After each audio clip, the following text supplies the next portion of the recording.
ನಮಸ್ಕಾರ ಸ್ನೇಹಿತರೆ.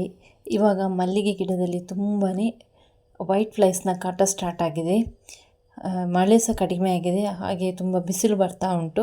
ಇನ್ನೂ ಮಲ್ಲಿಗೆ ಗಿಡ ಚಿಗುರಲಿಕ್ಕೆ ಸ್ಟಾರ್ಟ್ ಆಗ್ತದೆ, ಮೊಗ್ಗು ಕೂಡ ಆಗಲಿಕ್ಕೆ ಸ್ಟಾರ್ಟ್ ಆಗ್ತದೆ.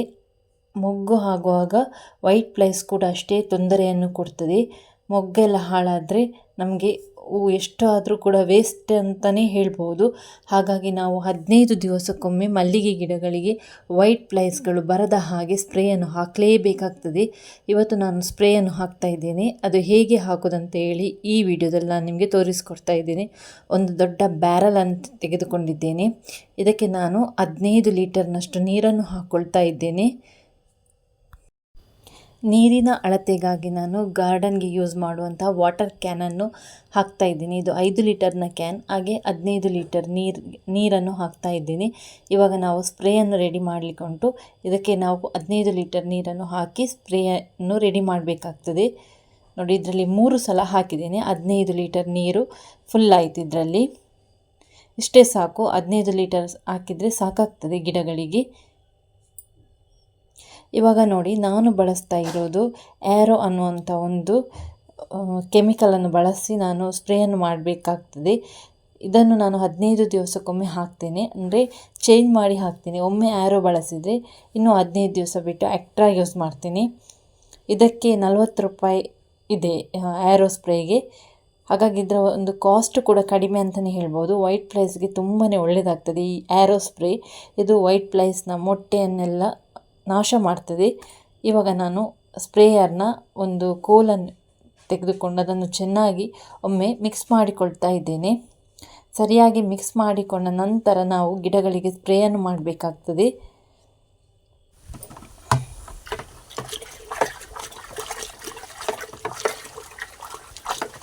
ಅನಂತರ ಈ ಸ್ಪ್ರೇಯರನ್ನು ನಾನು ಈ ಕ್ಯಾನ್ಗೆ ಫಿಲ್ ಮಾಡ್ತಾ ಇದ್ದೇನೆ. ಇದರಲ್ಲಿ ನಾವು ಸರಿಯಾಗಿ ಪಂಪಿಂಗ್ ಮಾಡಿಕೊಂಡು ಸ್ಪ್ರೇ ಮಾಡಬೇಕಾಗ್ತದೆ.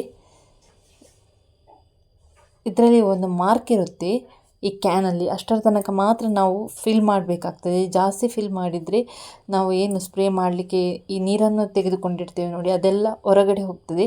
ಅದಕ್ಕಾಗಿ ಜಾಸ್ತಿ ಹಾಕಬಾರ್ದು, ಫುಲ್ ಆಗುವ ತನಕ ಇದರಲ್ಲಿ ಹಾಕಬಾರ್ದು. ಸ್ವಲ್ಪ ಗ್ಯಾಪನ್ನು ಬಿಟ್ಟು ಮುಕ್ಕಾಲು ವಾಸಿ ಇದರಲ್ಲಿ ಫಿಲ್ ಮಾಡಬೇಕು ನಾವು.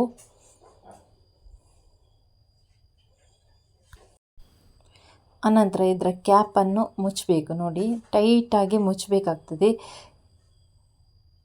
ಇದನ್ನು ಸರಿಯಾದ ರೀತಿಯಲ್ಲಿ ನಾವು ಪಂಪಿಂಗನ್ನು ಮಾಡಬೇಕಾಗ್ತದೆ.